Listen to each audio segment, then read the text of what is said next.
so the Jewish people went back to the land, rebuilt the temple and Jerusalem. Still, the province of Judah was a small and insignificant political land subjected to the Persian Empire. And even though many Jews did return from exile to Israel, many remained in the foreign land. Yet far from the land of their forefathers, the Jews continued to create literature that influenced future generations. It seems that the most remarkable book written in exile is the book of Daniel. No other book in the Bible provides so much information on future events. The book of Daniel precisely describes many world empires, their development, their fall, and most importantly, Daniel records the culmination of world's history, where God will establish an everlasting kingdom where the Messiah will rule forever. The things that Daniel sees and records are so dramatic that sometimes the prophet is totally exhausted and troubled by the vision he receives from God. In chapter 8 of the book of Daniel, the prophet is given insight into events that will happen in less than 400 years after Daniel's lifetime, the persecutions of the madman named Antiochus or Epiphanes, who committed great evil and abominations in the 2nd century BC. Welcome. So we are going on with this part of Corrupted Bible. So we saw initially how Alexander the Great conquered Persian kingdom, which even included all the known world plus Israel. But Alexander fell sick and died much young, and his kingdom was divided between his two generals. His two generals, so he had many generals, but there were some, all of them took a piece of his kingdom and empire. So Ptolemy took Egypt and the areas around Egypt, which are the Mediterranean. Another general was called Seleucids or Seleucids. Seleucid took the western part, the eastern part, which is Asia Minor. This part of Seleucid is what included even Israel, or Judea as it was known. So Ptolemy took Egypt and Mediterranean, and then Seleucid took Asia Minor, Arabia, and even Israel.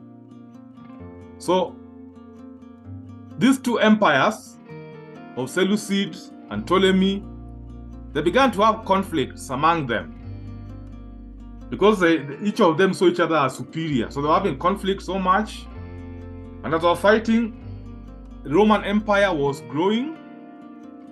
So Seleucid kings came. So there was one who was called Antiochus III. Now Antiochus III is one who gave birth to a son called Antiochus IV, who was nicknamed Antiochus Epiphanes. So this Antiochus Epiphanes succeeded his father. He took over his father's kingdom of Asia Minor and even Israel, which was part of that. After he established himself, because like I said, these two kingdoms were fighting, Ptolemy in Egypt and Seleucid and Antiochus in the Asia Minor. This Antiochus Epiphanes, he went and also, like his previous predecessors, he went and conquered Egypt. He conquered Egypt. He went and stole things there, plundered. So even before, even Ptolemy, even with them, they came and conquered before. That was before. They came and conquered Asia Minor. They even conquered Israel, and they took some Israel slaves to Egypt. So these things were happening. They were conquering each other. They were rivals for dominance in the world. They were trying to become like Alexander. So Antiochus Epiphanes also went and conquered Egypt. He plundered it. And the Ptolemy king of Egypt escaped. He fled, and he was wounded and he fell. Antiochus captured those Egyptian cities and they plundered Egypt. So in those days, there were some people, there were some Israelites who, like those who were the rich, they preferred to make covenant with these rulers, to make peace with them, to safeguard their businesses. So they were eager to please the king, to please Antiochus. So they built a gymnasium in Jerusalem, like we said earlier, and they began adopting some of those Gentile customs. They removed the marks of circumcision and abandoned the Holy Covenant, and they joined the Gentiles, and they sold themselves to the devil. So all these are accounts by Apocrypha and even Flavius Josephus, who is a Jewish historian. So Antiochus, he plundered Egypt, then he came back, returned to Israel and Asia.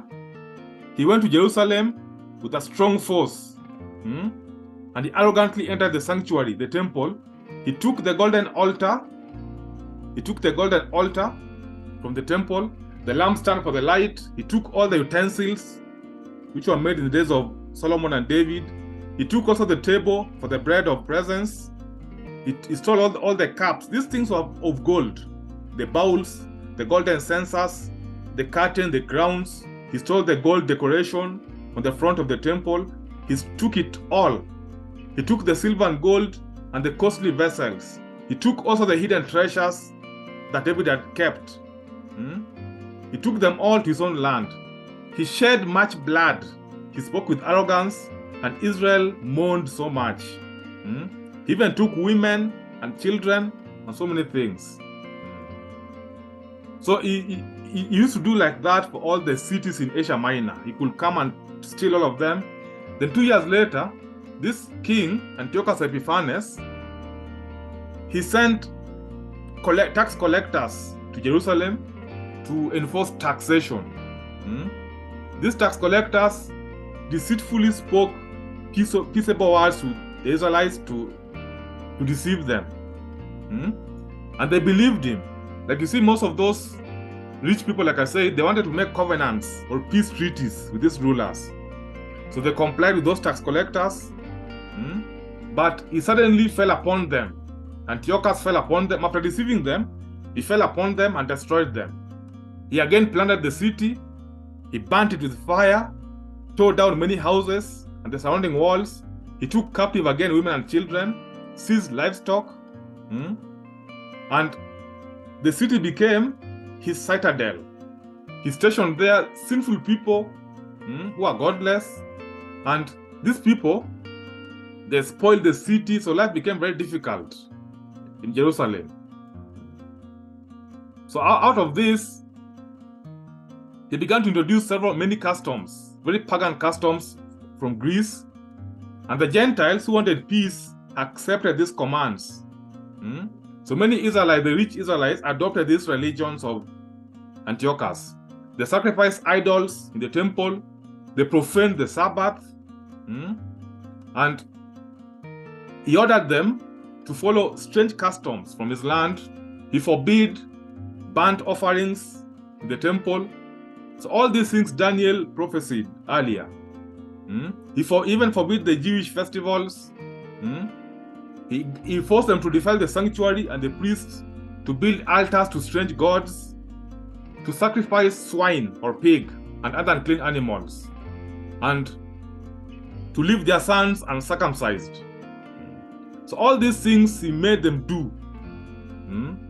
So one of the most memorable and notorious things he did was taking a pig to the Jewish temple to sacrifice. This is very memorable. He and his soldiers, so because in the Jewish law, a pig is unclean, very unclean. So all these ordinances he forced on the Israelites, and funny enough, many of the rich aristocrats in Israel also complied. They never saw anything wrong with this. So all these cults were forced on the Israelites. Now this was too much to the traditional. We are those who are traditionalists. Not everybody complied. Some rebelled. So all these changes that Antiochus brought actually was too much for some people, especially those who were in the rural areas. And as a result, it led to revolt or rebellion by a family of Maccabees. So those laws and new customs by Antiochus and the Greeks became too much for the Hebrews, those who were traditional, especially. And now there was a family of priesthood of Mattathias. So Mattathias had sons. These sons are the ones who are called Maccabees. They're the ones who led now the Hebrews to revolt against Antiochus and even the Greeks. So in our next episode of this series, we shall look at Mattathias and the Maccabees led rebellion of the Israelites against Greeks at Antiochus Epiphanes. So I hope you have learned something today, and I'd like to see your comments in the comment section. Otherwise, thank you very much.